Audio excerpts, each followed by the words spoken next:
શકરબાગ આવીને સિંહ તો બધે જોયો. હાલો તમને બતાવું શકરબાગના અમુક ખજાનાઓ.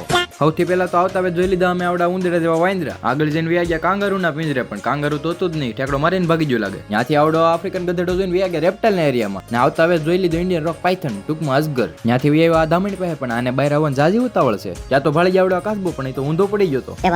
મને વિડીયો લઈ જાઓ જરા. ત્યાંથી વેવા રૂપ સુંદરી જોવા પર રૂપ સુંદરી તે દેખાતી જ નથી. ને આ કોબરા તો બહાર નીકળવાનું નામ નથી લેતો. ને આ છે ભારતનો સૌથી ઝેરી સાપમાંથી એક રસલ વાઇપર. ને ગુજરાતીમાં એને ખડ ચીતડ કહેવાય. આનું નામ મને ભૂલાઈ ગયું છે, ખબર હોય તો કોમેન્ટ કરી નાખજો. ને આ છે કાચબાની એક લુપ્ત પ્રજાતિ છે, હો વર્ષ સુધી જીવે છે. પછી તો વ્યા ગયા અમે મગર જોવા, અને આ મગર જો, અને આને કહેવાય ઘડિયાળ મગર. આને ઘડિયાળ મગર શું લેવા કહેવાય ઈ કોમેન્ટ કરજો. પછી તો જોઈને આવડો વર્ષો જૂનો ડાયનાસોર. ને હવે અમે તેને જઈએ છીએ જંગલી પ્રાણીઓ જોવા.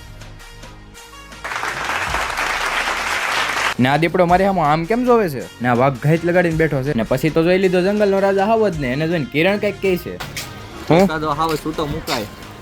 આને બે શબ્દ કહેતા જજો. ને આ પક્ષી જો પિંજરામાંથી બહાર નીકળી ગયું છે. છેલ્લે થાકીને ઘરે જતા હતા, આ ભાઈ રુદા વસતા હતા. ને ઈ ભાઈ પાસે રુદા લઈને નાખી દીધા કિરણની માથે. ને બીવાનું હાવ ખોટું નાટક કરે છે. તો આજનો મિની બ્લોગ આવ્યો હતો, ગમે હોય તો લાઈક શેર સબસ્ક્રાઇબ ને ફોલો કરી નાખજો. મળ્યા એક નવા મિની બ્લોગમાં. તાવથી બધાને રામે રામ.